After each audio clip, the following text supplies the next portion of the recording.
وشر الأمور محدثاتها وكل محدثة بدعة وكل بدعة ضلالة وكل ضلالة في النار. قال الله تبارك وتعالى في القرآن المجيد والفرقان الحكيم: أعوذ بالله السميع العليم من الشيطان الرجيم. يا أيها الذين آمنوا اتقوا الله حق تقاته ولا تموتن إلا وأنتم مسلمون. بسم الله الرحمن الرحيم. يا أيها الناس اتقوا ربكم الذي خلقكم من نفس واحدة وخلق منها زوجها وبث منهما رجالا كثيرا ونساء واتقوا الله الذي تساءلون به والأرحام إن الله كان عليكم رقيبا. يا أيها الذين آمنوا اتقوا الله وقولوا قولا سديدا يصلح لكم أعمالكم ويغفر لكم ذنوبكم ومن يطع الله ورسوله فقد فاز فوزا عظيما. قال الله تبارك وتعالى في مقام آخر: والذين يؤتون ما آتوا وقلوبهم وجيلة. تمام قسم کی تعریفات کی بڑائی کو بڑھائی اللہ جل شانہ کے لیے خاص ہے، جو ہم سب کا خالق و مالک و رازق ہے۔ عالمین لا تعداد درود و سلام امام الانبیاء سید الانبیاء کونین کے تاجور جناب محمد رسول اللہ صلی اللہ علیہ وسلم کی ذات اقدس اثر والا۔ برادران اسلام، بزرگوں، دوستوں، گزشتہ دو خطبوں میں نیکی میں سبقت لے جانے، نیکی میں دوسروں سے آگے بڑھنے، نیکی کے کام کو جلدی کرنے اور نیکی کے کام پر ہمیشگی کے حوالے سے چند ایک باتیں آپ کے سامنے رکھی۔ آج کے خطبہ جمعہ میں انشاءاللہ العزیز نیکی کی حفاظت کے حوالے سے چند ایک گزارشات کی جائیں گی کہ وہ کون سے اعمال ہیں اور وہ کون سے طریقے ہیں کہ جن سے ہم اپنے نیک اعمال کی حفاظت کر سکتے ہیں، انہیں ضائع ہونے سے بچا سکتے ہیں۔ نیکی کرنا اور نیکی پر ہمیشگی کرنا یہ بھی بڑا عظیم عمل ہے، مگر ان سب سے بڑھ کے نیکی کی حفاظت کرنا ہے۔ قرآن مجید میں اللہ تبارک و تعالیٰ نے ایک عورت کا قصہ بیان کیا جو میں بارے میں فرمایا: وَلَا تَكُونُوا كَالَّتِي نَقَضَتْ غَزْلَهَا مِنْ بَعْدِ قُوَّةٍ أَنْكَاثًا۔ اے لوگو، اس عورت کی طرح مت ہو جاؤ کہ جس عورت نے محنت اور مشقت کرنے کے بعد اس نے اپنا سود کاٹا، چرخے میں اس نے محنت کی، دھاگا بنا لیا اور پھر دھاگے بنانے کے بعد اس کو اس نے کاٹ دیا، ٹکڑے ٹکڑے کر کے اس کو پھینک دیا۔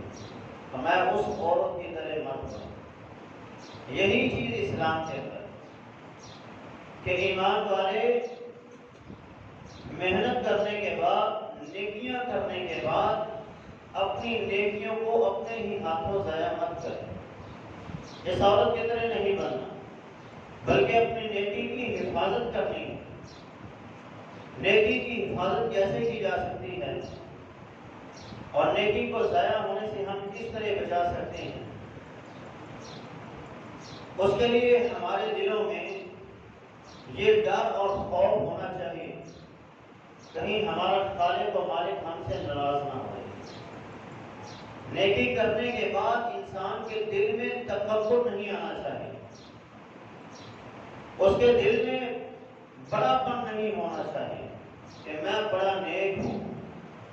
4 دن نمازیں پڑھ لی تو اپنے جیسا کسی کو حاجی اور نمازی نہیں سمجھتا۔ نیکی کرنے کے بعد اگر انسان کے دل میں عاجزی نہیں آ رہی، انکساری نہیں آ رہی، تو سمجھ لے کہ وہ نیکیاں اس پایہ تکمیل کو نہیں پہنچی کہ اللہ کے ہاں قابل قبول ہو، وہ شرف قبولیت کو نہیں پہنچی۔ اس لیے ہر بندہ مومن کو چاہیے کہ وہ یہ ڈر اور خوف اپنے دل میں پیدا رکھے۔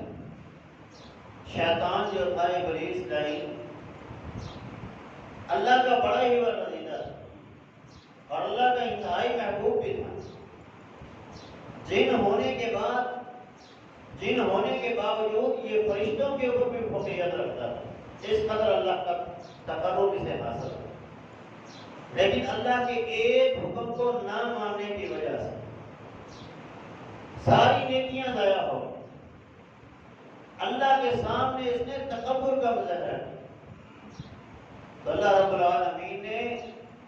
جو مقام و مرتبہ اسے عطا کیا ہوا تھا وہ واپس لے کے اسے دھتکار دیا اور اپنی مجلس سے، اپنے تقرب سے اسے دور کر دیا اور قیامت تک کے لیے ذلیل و خوار ہو گیا، اور قیامت قائم ہونے کے بعد اس کا ٹھکانہ جہنم بن گیا۔ تو انسان کو نیکی کرنے کے بعد یہ ڈر اور خوف اپنے دل کے اندر رکھنا چاہیے کہیں میرا اللہ مجھ سے ناراض نہ ہو۔ نبی علیہ السلام نے قرآن مجید کی آیت ایک دفعہ تلاوت کی، وَالَّذِينَ يُؤْتُونَ مَا آتَوْا وَقُلُوبُهُمْ وَجِلَةٌ، اللہ کے کچھ ایسے بندے ہیں کہ جو اپنا مال بھی خرچ کر رہے ہیں، اپنے مال کو اللہ کے راستے میں دے بھی رہے ہیں، سخاوت کا مظاہرہ کر رہے ہیں، اور اس کے باوجود وہ اللہ سے ڈرتے ہیں۔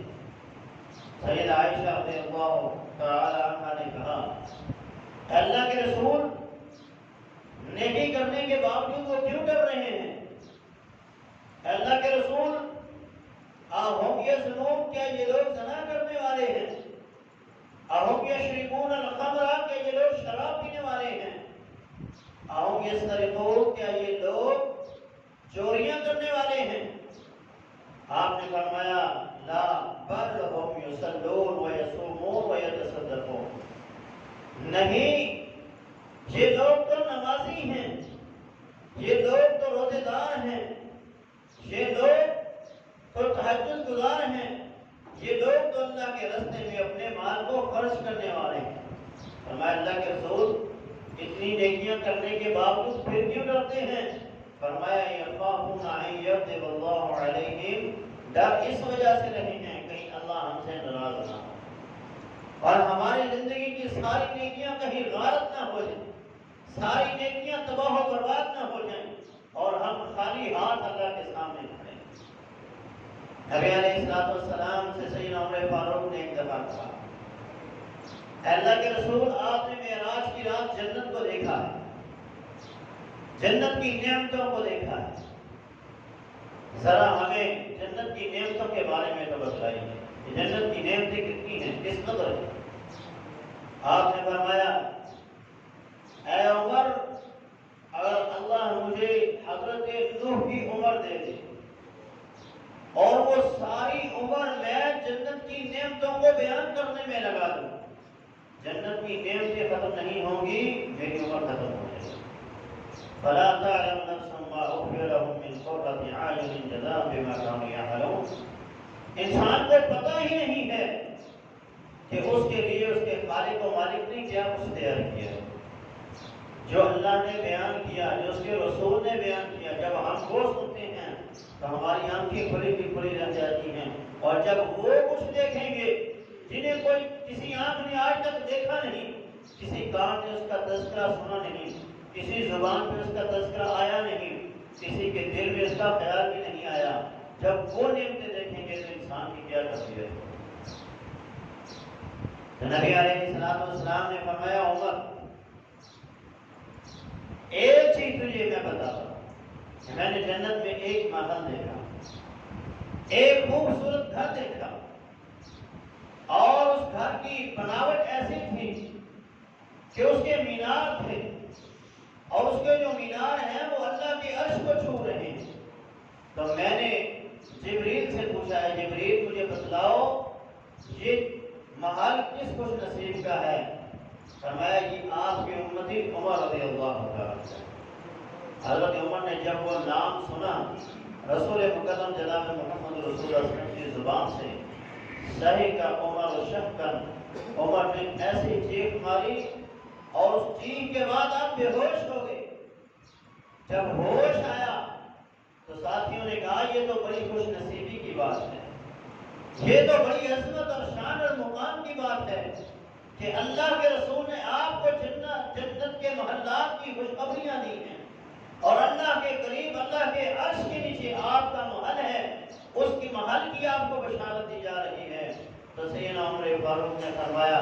میں اس وجہ سے ڈر گیا کہیں اللہ مجھ سے ناراض نہ ہو جائے، جو رب مجھے یہ نعمتیں دے سکتا ہے کہیں وہ مجھے ان نعمتوں سے محروم نہ کرے۔ تو انسان کو اپنی نیکی کے اوپر گمان نہیں ہونا چاہیے، ظلم نہیں ہونا چاہیے، بلکہ عاجزی انکساری ہونی چاہیے۔ جتنا زیادہ جھکتا جائے گا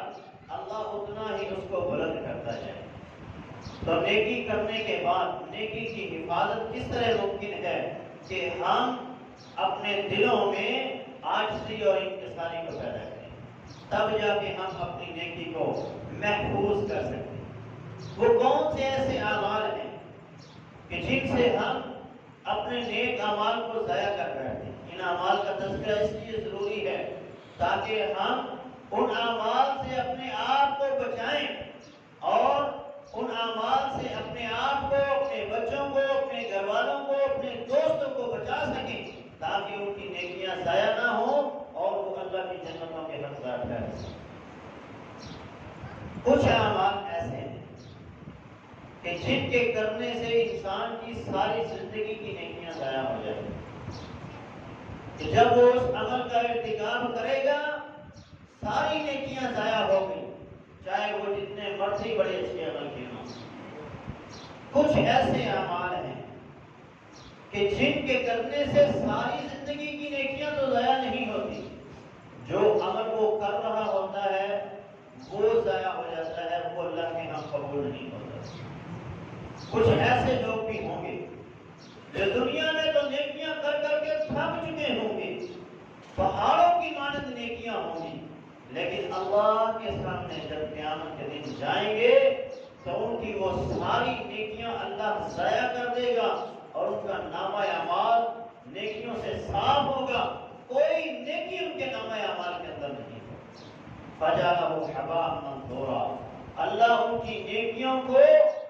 ہوا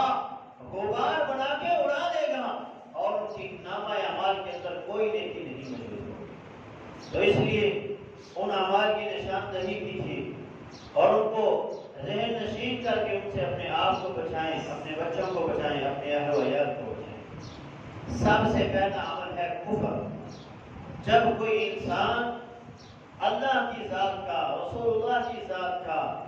دین اسلام کا انکار کر دیتا ہے، چاہے اس کے بعد جتنے مرضی اچھے عمل کیوں نہ ہو۔ جس طرح آج کافر لوگ بڑے بڑے اچھے عمل کرتے ہیں، رفاع عامہ کے کام کرتے ہیں، انہوں نے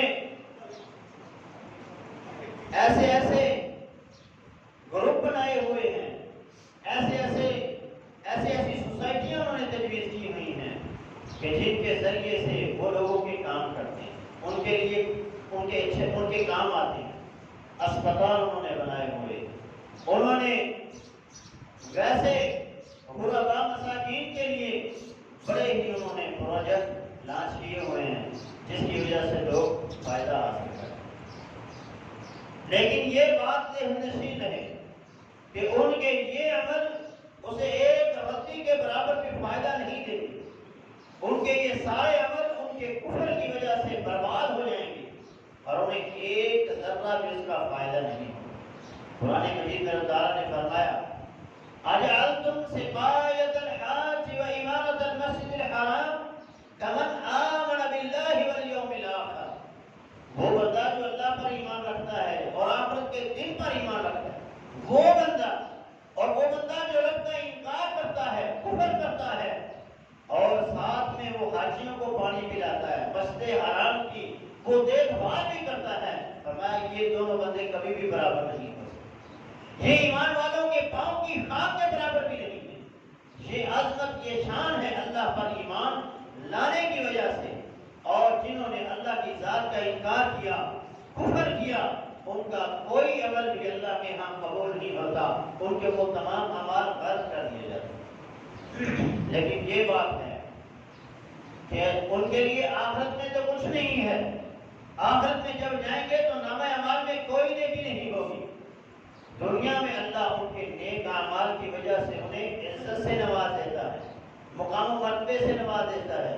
دنیا کی نعمتوں میں فراوانی اللہ ان کی کر دیتا ہے، لیکن آخرت میں ان کے لیے کچھ نہیں۔ سید عائشہ رضی اللہ تعالیٰ فرماتی ہیں ہمارا ایک رشتہ دار تھا جس کا نام عبداللہ بن جدعان تھا۔ عبداللہ بن جدعان بہت غریب آدمی تھا، اللہ کی کرنی ایسی ہوئی کہ وہ ایک دن باہر نکلتا ہے تو اسے بہت بڑا خزانہ ملتا ہے کسی بات سے، اتنا بڑا خزانہ کہ وہ اپنے اونٹوں پر لاد لا کے گھر لاتا ہے پھر بھی ختم نہیں ہوتا۔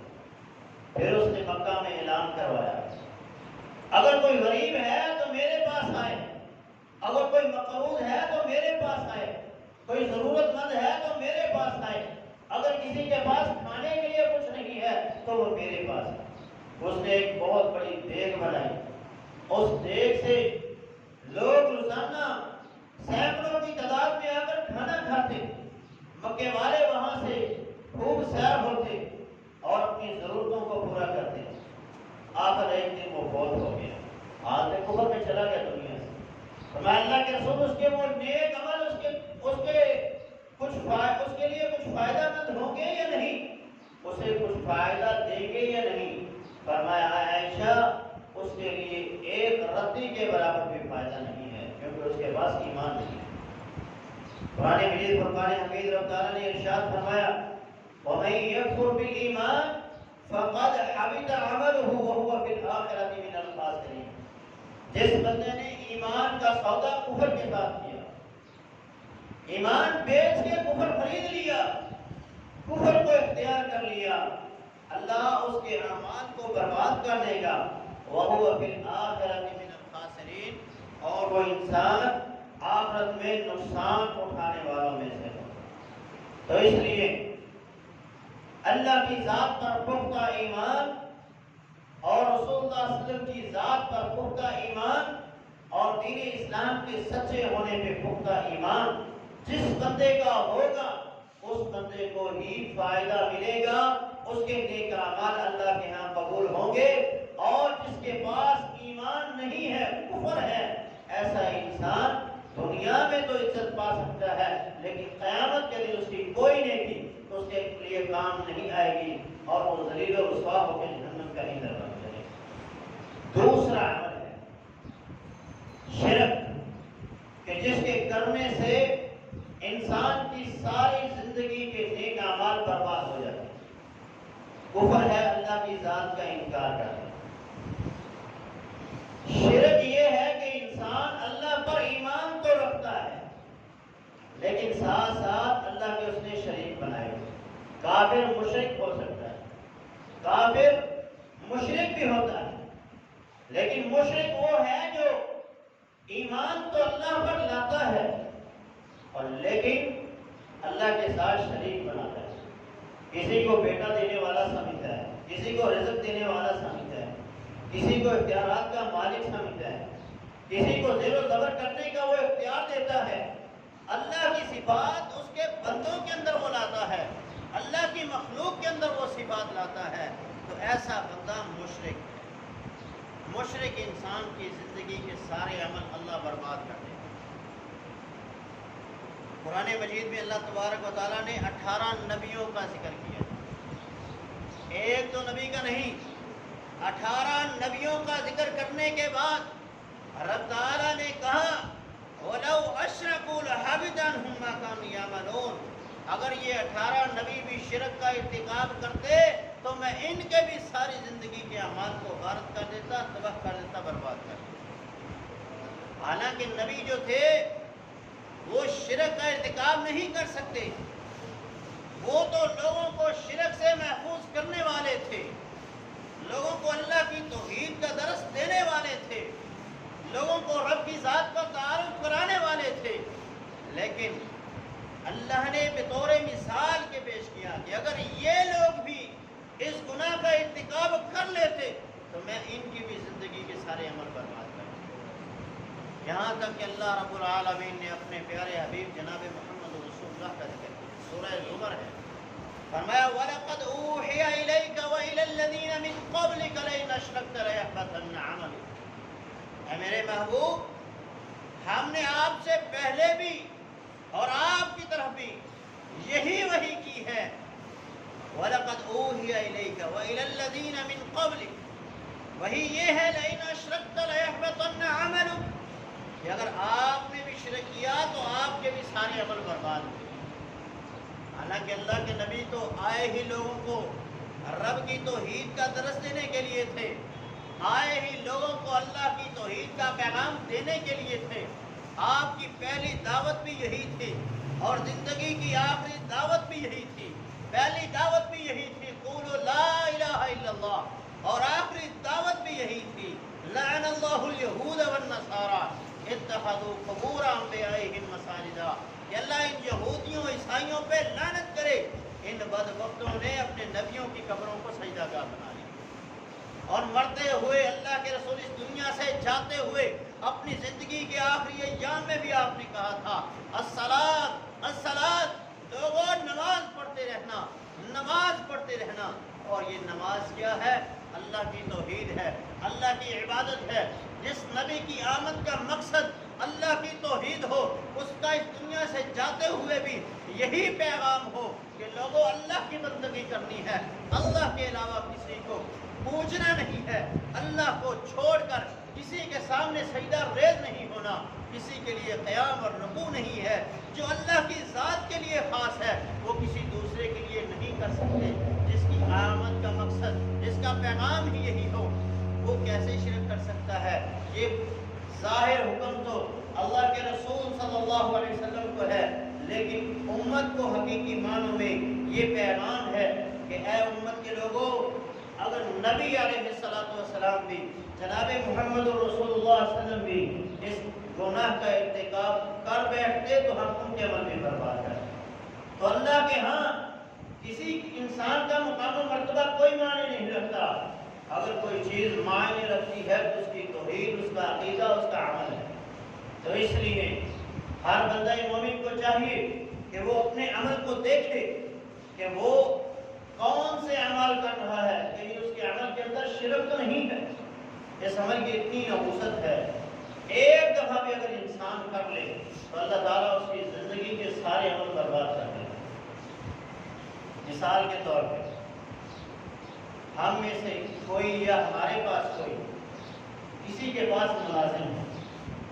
20 25 50 سال وہ اس کی خدمت کرے اور خوب خدمت کرتا ہے، اس قدر خدمت کرتا ہے کہ وہ اس سے بڑا خوش ہوتا ہے، اس کی چھوٹی موٹی غلطیوں کو معاف کر دیتا ہے، اور ایک دن وہ ایسا گناہ کا ارتکاب کر بیٹھتا ہے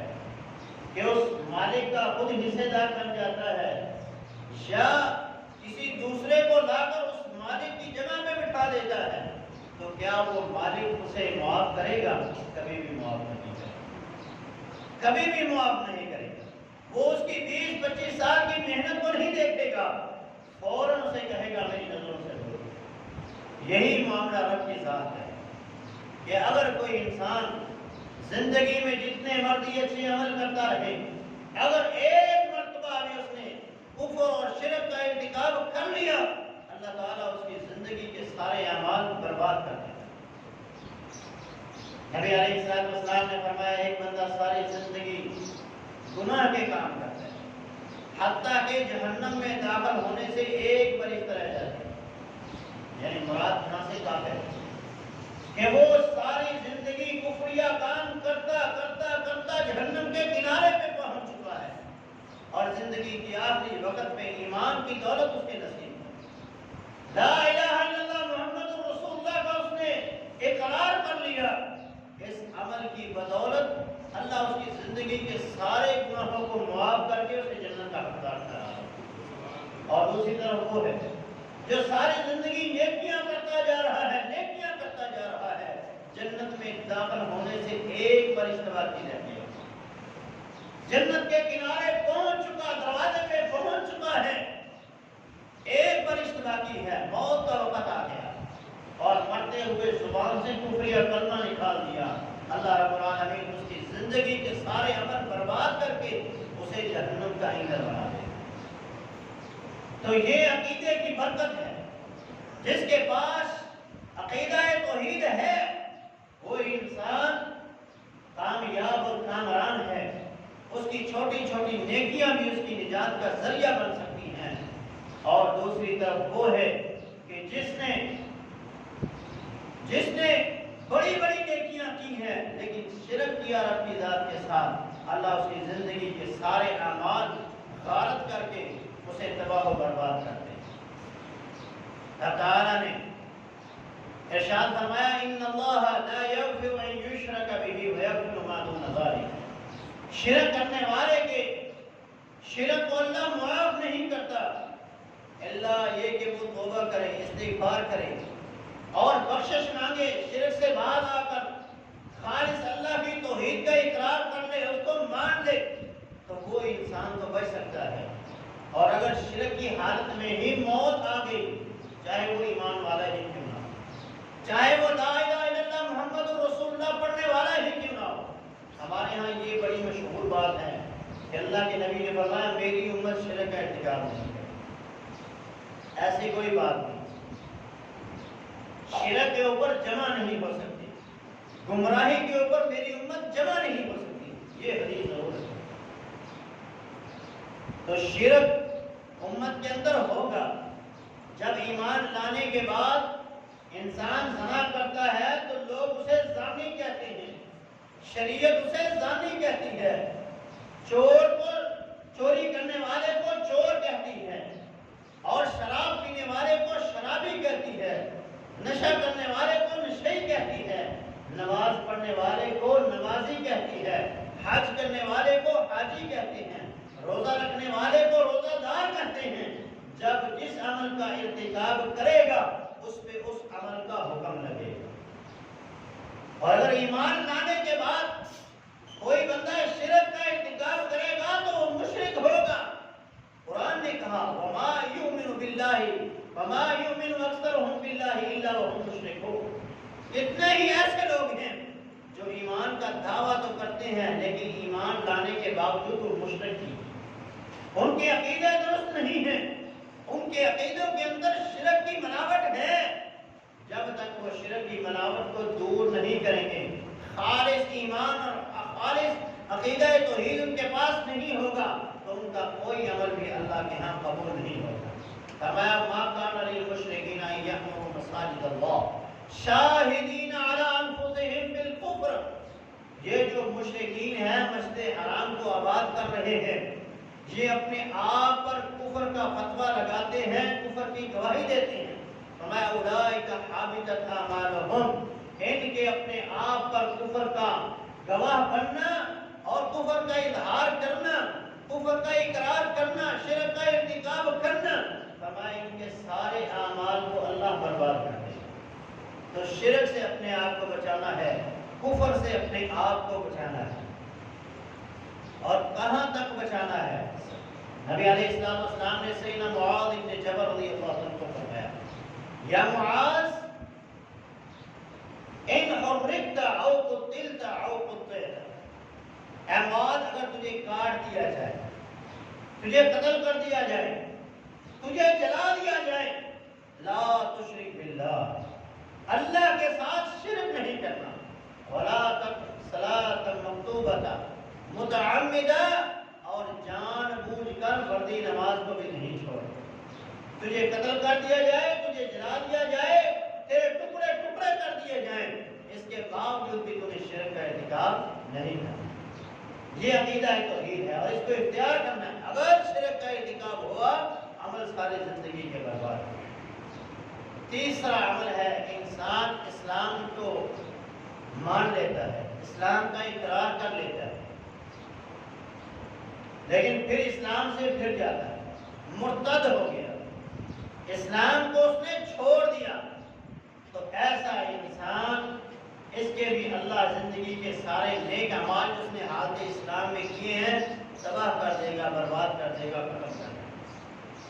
فرمایا رب تعالیٰ نے سورہ بقرہ ہے وَمَن يَرْتَدِدْ مِنكُمْ عَنْ دِينِهِ فَيَمُتْ وَهُوَ كَافِرٌ فَأُولَٰئِكَ حَبِطَتْ أَعْمَالُهُمْ فِي الدُّنْيَا وَالْآخِرَةِ۔ فرمایا جو بندہ اسلام سے پھر گیا اور اسی حالت میں اس کو موت آئی کہ وہ کافر ہے،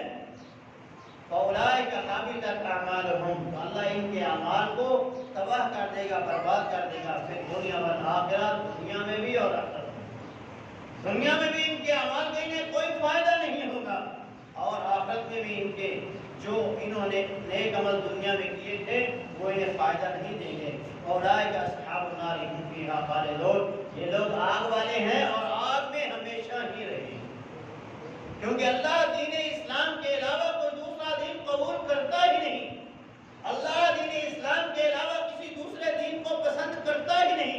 وَمَن يَبْتَغِ غَيْرَ الْإِسْلَامِ دِينًا فَلَن يُقْبَلَ مِنْهُ وَهُوَ فِي الْآخِرَةِ مِنَ الْخَاسِرِينَ، اسلام کے علاوہ کوئی اور دین لے کے قیامت کے دن اللہ کے سامنے آیا تو اللہ اس کے اس دین کو قبول نہیں کرے گا اور اسے جہنم کا ایندھن بنا دے گا۔ چوتھا عمل ہے جو اللہ نے ہم پہ دین نازل کیا، اس دین کے اعمال کو، اس دین کے احکامات کو وہ پسند نہ کرے، ان کو وہ نافذ نہ کرے۔ اللہ نے اختیار دیا، نافذ نہیں کیا، اور نافذ اس وجہ سے نہیں کر رہا کہ وہ اس کو پسند نہیں کرتا، وہ اس کو ظلم سمجھتا ہے۔ ایسا بندہ بھی، اس کے بھی زندگی کے سارے عمل اللہ برباد کر دیتے ہیں۔ قرآن مجید فرقان حمید رب تعالیٰ نے ارشاد فرمایا ذَلِكَ بِأَنَّهُمْ كَرِهُوا مَا أَنزَلَ اللَّهُ، یہ اس وجہ سے ہے کہ انہوں نے اللہ کے نازل کردہ دین کو ناپسند کیا۔ فَأَحْبَطَ اللَّهُ أَعْمَالَهُمْ فَأَحْبَطَ أَعْمَالَهُمْ، تو اللہ نے ان کے اعمال کو تباہ کر دیا، برباد کر دیا۔ جو بندہ اللہ کے احکامات کو پسند نہیں کرتا، وہ کہتا ہے اگر میں نے چور کی سزا ملک میں نافذ کر دی تو میرا ملک ٹنڈوں کا ملک ہو جائے گا۔ وہ کہتا ہے پردہ تو دیوسیت ہے، پردہ تو ہم اس کو پسند نہیں کرتے، یہ تو تنگ نظری ہے، یہ تو شدت پسندی ہے، اور دین اسلام کے احکامات کا مذاق اڑاتا ہے، اس کو پسند بھی نہیں کرتا، ان کا مذاق بھی اڑاتا ہے۔ ان کے بارے میں اللہ نے کیا کہا؟ فرمایا وَلَئِن سَأَلْتَهُمْ لَيَقُولُنَّ إِنَّمَا كُنَّا نَخُوضُ وَنَلْعَبُ قُلْ أَبِاللَّهِ وَآيَاتِهِ وَرَسُولِهِ كُنتُمْ تَسْتَهْزِئُونَ، ان سے جب پوچھا جاتا ہے کہ تم شریعت اسلام کے احکامات کا مذاق کیوں اڑاتے ہو، تو یہ جواب میں کہتے ہیں ہم تو صرف مذاق کرتے ہیں، ہم تو صرف ٹھٹھا کر رہے ہوتے ہیں، آپس میں باتیں کر رہے ہوتے ہیں۔ فرمایا قُلْ أَبِاللَّهِ وَآيَاتِهِ وَرَسُولِهِ كُنتُمْ تَسْتَهْزِئُونَ، اور ظالموں کیا تمہیں اللہ کی آیات، اللہ اس کا رسول اور اس کا دین ہی اس لیے لکھا تھا کہ تم اس کو مذاق کرتے، استہزاء کرتے؟ لا تعتذروا، تم کوئی عذر مت پیش کرو، قد کفرتم بعد ایمانکم، تم لوگوں نے اللہ کی آیات کا، اللہ کے احکامات کا استہزاء کر کے کفر کا ارتکاب کیا، تمہاری کوئی عبادت قبول نہیں۔ اس لیے اللہ تعالیٰ کے نازل کردہ دین کو بھی پسند کرنا ہے، اس سے محبت بھی کرنی ہے، اور اس کے احکامات چاہے وہ ہمارے اپنے ہی خلاف کیوں نہ ہوں، ہم نے اس کو دل و جان سے تسلیم کرنا ہے اور اس کو ماننا ہے، خوشی سے ماننا ہے، مانے یا نہ مانے، حکم تو اللہ کا ہی نافذ ہوگا اور حکم تو اللہ کا ہی لگے گا، لیکن اگر انسان خوشی سے اس کو مان لے تو یہ اس کی دنیا کے لیے بھی بہتر ہے اور اس کی آخرت کے لیے بھی بہتر ہے۔ اور اگر اس نے ان اعمال کو، اللہ کے احکامات کو نہ پسند کیا تو اللہ اس کی زندگی کے سارے عمل برباد کر دے۔ اعتقادی منافق، جس کے عقیدے کے اندر شرک ہے، جس کے عقیدے کے اندر کفر ہے اور بظاہر وہ ایمان کا دعویٰ کرتا ہے، بظاہر وہ ایمان کا دعوے دار ہے، لیکن حقیقت میں وہ بندہ مومن نہیں ہے۔ جس طرح منافقین مدینہ تھے، وہ بظاہر تو یہ اعلان کرتے تھے ہم اللہ پر ایمان لائے، اس کے رسول پر ایمان لائے اور دین اسلام کو سچا دین مانتے ہیں، لیکن جب وہ الگ ہوتے، جب وہ کفر کے اماموں کے پاس جاتے، ان وڈیروں کے پاس جاتے جنہوں نے کفر کا ٹھیکہ لیا ہوا تھا، تو ان سے کہتے ہم تمہارے ساتھ ہیں، ہم تو ان سے مذاق کرتے ہیں۔ تو ایسی کیفیت اگر کسی بندے کے اندر ہے تو اس کا بھی نیک عمل کوئی بھی وہ کر رہا ہے، چاہے وہ نمازیں پڑھ رہا ہے، لوگوں کو دکھانے کے لیے روزے رکھ رہا ہے، سخاوت کر رہا ہے، کوئی عمل بھی اس کا قابل قبول نہیں۔ اللہ تعالیٰ نے قرآن مجید میں ارشاد فرمایا وَيَقُولُ الَّذِينَ آمَنُوا أَهَٰؤُلَاءِ الَّذِينَ أَقْسَمُوا بِاللَّهِ جَهْدَ أَيْمَانِهِمْ إِنَّهُمْ لَمَعَكُمْ حَبِطَتْ أَعْمَالُهُمْ فَأَصْبَحُوا خَاسِرِينَ۔ فرمایا وہ لوگ جنہوں نے یہ کہا ہم ایمان لائے، ایمان کا دعویٰ کیا، وہ لوگ ایمان والوں سے کہتے ہیں أَهَٰؤُلَاءِ الَّذِينَ أَقْسَمُوا بِاللَّهِ، کیا یہ وہی لوگ ہیں جنہوں نے قسمیں اٹھائی تھی اللہ کی،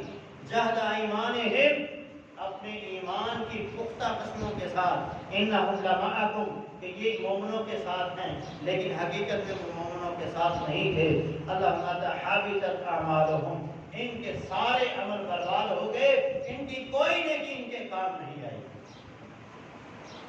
8واں نمبر ہے ہدایت جس بندے کے سامنے واضح ہو گئی، حق جس بندے کے سامنے واضح ہو گیا اور وہ حق کو چھوڑ کر گمراہی کو اختیار کرتا ہے،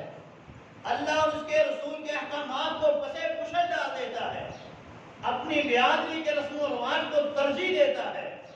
اپنے امام اپنے مولوی کی بات کو ترجیح دیتا ہے اور اپنی بات کو ترجیح دیتا ہے اللہ اور اس کے رسول کی بات کے سامنے، تو ایسے بندے کی عمل بھی برباد ہو جاتا ہے۔ قرآن مجید فرقان حمید اللہ تعالیٰ نے ارشاد فرمایا وَشَاقُّ الرَّسُولَ، انہوں نے رسول کی نافرمانی کی، مِن بَعْدِ مَا تَبَيَّنَ لَهُ الْهُدَىٰ، اس کے بعد کہ ہدایت ان کے لیے واضح ہو گئی، لَن يَضُرَّ اللَّهَ شَيْئًا، یہ اللہ کا کچھ نہیں بگاڑ سکتے، وَسَيُحْبِطُ أَعْمَالَهُمْ، عن قریب اللہ ان کے سارے اعمال کو برباد کر دے۔ اللہ رب العالمین اس بندے کے عمل کو قبول کرتا ہے جو انسان ہدایت کے آنے کے بعد سر تسلیم خم ہو جاتا ہے، فوراً اطاعت اور فرما برداری کرتا ہے، اللہ اور اس کے رسول کے حکموں کے سامنے روگردانی نہیں کرتا، فوراً مان کر اس پر عمل پیرا ہو جاتا ہے، ایسے بندے کے نیک اعمال اللہ کے ہاں قبول ہوتے ہیں۔ اور جو بندہ روگردانی کرتا ہے، اللہ اور اس کے رسول کے احکامات کی اطاعت نہیں کرتا، ایسے بندے کے تمام اعمال خارج کر دیے جاتے ہیں۔ 9واں عمل ہے اللہ کے رسول کی اطاعت۔ قرآن مجید فرقان حمید میں رب تعالیٰ نے ارشاد فرمایا یا ایھا الذین آمنوا اطیعوا اللہ واطیعوا الرسول ولا تبطلوا اعمالکم، اے ایمان والو اللہ اور اس کے رسول کی اطاعت کرو، اللہ اور اس کے رسول کی فرما برداری کرو اور اپنے اعمال کو برباد مت کرو، اپنے اعمال کو برباد مت کرو۔ اپنے اعمال کو برباد انسان کیسے کرتا ہے کہ اپنے بڑوں کی بات کو رسول اللہ صلی اللہ علیہ وسلم کی بات کے سامنے اہمیت دے دیتا ہے، وہ کہتا ہے ٹھیک ہے اللہ کے رسول کا حکم ہے لیکن میں نے برادری کو بھی رکھنا ہے، ٹھیک ہے اللہ کے رسول کا حکم ہے لیکن معاشرے میں نے اپنی ناک کو بھی بچانا ہے، اپنی انا اور اپنے برادری کے رسم و رواج، اپنے عالم کی بات کو اہمیت دے دیتا ہے، وہ کہتا ہے کہ اس کے پاس بھی تو علم ہوگا، اس نے بھی تو بغیر علم کے نہیں بتایا ہوگا، اسے بھی تو شریعت کا علم ہے۔ نہیں میرے بھائیوں، غلطی انسان سے ہو سکتی ہے۔ آپ کا فرض یہ ہے کہ آپ کے سامنے جب اللہ اس کے رسول کا کوئی حکم آ جائے، آپ اس کو سن لیں، آپ اس کو پڑھ لیں، فوراً آپ کا کام ہے اطاعت کرنا اور فرما برداری کرنا۔ نہیں تو قیامت کے دن بڑی ذلت ہے، بڑی رسوائی کا سامنا ہوگا۔ قرآن مجید میں رب تعالیٰ نے فرمایا یوم تقلب وجوہہم فی النار، وہ دن کیسا ہوگا جس دن ان لوگوں کے چہروں کو جہنم کی آگ پر کباب بنایا جائے گا، ان کے چہروں کو جہنم کی آگ پہ الٹ پلٹ کیا جائے گا، اور اس وقت یہ کہیں گے یقولون یا لیتنا اطعنا اللہ واطعنا رسولا، اس وقت یہ کہیں گے کاش کہ ہم نے اللہ اور اس کے رسول کی اطاعت کی ہوتی، ہم نے اللہ اور اس کے رسول کی بات کو مانا ہوتا۔ ربنا انا اطعنا سادتنا وکبراءنا فاضلونا السبیل، اللہ نے یہاں ذکر کیا کہ یہ اس وقت کہیں گے اے ہمارے رب، ہم نے دنیا میں اطاعت کی اپنے سیدوں کی، وکبراءنا اور اپنے بڑوں کی، فاضلونا السبیل تو انہوں نے ہمیں سیدھے رستے سے بھٹکا دیا۔ ہمیں کیا کرنا تھا کہ ہم دنیا میں اللہ اور اس کے رسول کی بات کو مانتے ہیں، ہم سے یہ غلطی ہوئی، ہم نے اپنے بڑوں کی بات کو ترجیح دی، ہم نے اپنے سیدوں اور سرداروں کی بات کو ترجیح دی، ہم نے اپنے حکمرانوں کی بات کو ترجیح دی، ہم نے اپنے اماموں کی بات کو ترجیح دی، ہم نے اللہ اور اس کے رسول کی بات کو پسے پوچھا ڈال دیا، رسول اللہ صلی اللہ علیہ وسلم کی ہم نے نافرمانی کی، تو آج نتیجہ یہ ہے کہ یہ لوگ جہنم کی آگ کے اوپر جلائے جائیں گے۔ اللہ تعالیٰ ہمیں محفوظ فرمائے اور ہمیں اللہ اور اس کے رسول کی اطاعت اور فرما برداری کے اندر زندگی گزارنے کی توفیق عطا فرمائے۔ 10واں عمل ہے کہ انسان رسول اللہ صلی اللہ علیہ وسلم کا ادب کرے۔ اگر رسول اللہ صلی اللہ علیہ وسلم کی بے ادبی کی، اس کی زندگی کے سارے عمل اللہ برباد کر دے۔ اللہ اپنے رسول کی بے ادبی کو پسند نہیں کرتا۔ کسی بندے نے بھی اگر رسول اللہ صلی اللہ علیہ وسلم کی بے ادبی کا مظاہرہ کیا، چاہے وہ آپ کی ذات کے حوالے سے ہو، آپ کی بات کے حوالے سے ہو، یا آپ کے نام کے حوالے سے ہو، 3 طرح سے رسول اللہ صلی اللہ علیہ وسلم کا ادب کیا جاتا ہے۔ آپ کی ذات کا ادب، آپ کی بات کا ادب اور آپ کے نام کا ادب۔ اگر کسی نے رسول مکرم جناب محمد رسول اللہ صلی اللہ علیہ وسلم کی ذات کی بے ادبی کی، آپ کی بات کی بے ادبی کی اور آپ کے نام کی بے ادبی کی، اللہ اس بندے کے تمام اعمال کو غارت کر دے۔ سورہ حجرات ہے، رب تعالیٰ نے فرمایا لا تجعلوا دعاء الرسول بینکم کدعاء بعضکم بعضا، جس طرح تم ایک دوسرے کو نام لے کر مخاطب کرتے ہو، اللہ کے رسول صلی اللہ علیہ وسلم کو نام لے کر مخاطب نہیں کرنا۔ اور رب تعالیٰ نے قرآن مجید میں کسی ایک مقام پر بھی اپنے نبی کو یا محمد کہہ کر مخاطب نہیں کیا، یا محمد کہہ کر مخاطب نہیں کیا، یا موسیٰ کہا، یا عیسیٰ کہا، یا ابراہیم کہا، ہر نبی کو نام لے کر اللہ نے مخاطب کیا، لیکن محمد رسول اللہ صلی اللہ علیہ وسلم کو یا محمد کہہ کر مخاطب نہیں کیا۔ حالانکہ اللہ اپنے نبی کو بلا سکتا ہے، جب وہ دوسرے نبیوں کا نام لے کر بھی انہیں مخاطب کر سکتا ہے تو محمد رسول اللہ کو بھی مخاطب کر سکتے ہیں، لیکن اللہ نے مخاطب نہیں کیا تاکہ آپ کی بے ادبی نہ ہو۔ کوئی بندہ آپ کو نام لے کر مخاطب نہ کرے، یہ آپ کی شان اور یہ آپ کا مقام ہے۔ جب بھی آپ کو پکارا جائے گا یا رسول اللہ کہہ کر صحابہ نے مخاطب کیا، آپ کا نام لے کر کسی نے بھی آپ کو آپ کے صحابہ میں سے مخاطب نہیں کیا۔ ایک نے کہا تھا یا محمد صلی اللہ علیہ وسلم، نام لے کر مخاطب کیا، اور اس نے کہا اقسم یا اعدل، انصاف کیجیے۔ تو نبی علیہ السلام نے فرمایا اور ظالم دنیا میں مجھ سے بڑا انصاف کرنے والا کون ہے؟ اللہ کے بعد اس زمین پر سب سے زیادہ انصاف کے ترازو کو قائم کرنے والا میں محمد صلی اللہ علیہ وسلم ہوں۔ حضرت عمر نے کہا اللہ کے تھوڑی اجازت دیجیے، اس کی گردن اتار۔ فرمایا چھوڑ دو،